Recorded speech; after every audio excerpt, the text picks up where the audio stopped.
কে আছো বাঁচাও, গাড়িটা বার করো, আমাকে বাঁচাও, বার করো, আমার সংসার আছে। হ্যাঁ, লোকটা মনে হয় গাড়ির নিচে আছে, তাড়াতাড়ি কি দেখতে হবে। আরে দাদা দাদা দাদা, তুমি ঠিক আছো? হাতটা দাও দেখি বার করতে পারি কি।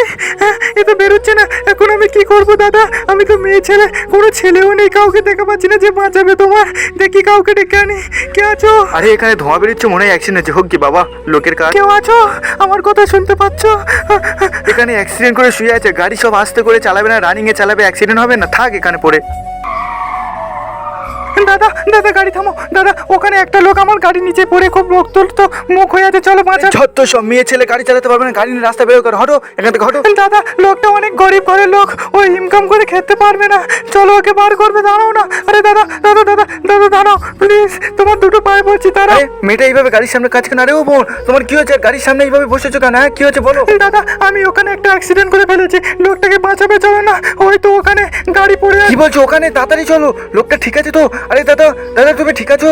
দাদা দাঁড়াও দাঁড়াও, আমি এক্ষুনি ফায়ার সার্ভিসকে ফোন করি, ওরা এক্ষুনি অ্যাম্বুলেন্স পাঠিয়ে দেবে আর ওরাও আসবে। আরে দাদা, এখানে একটা অ্যাক্সিডেন্ট হয়েছে, আমি এক্ষুনি আসবো।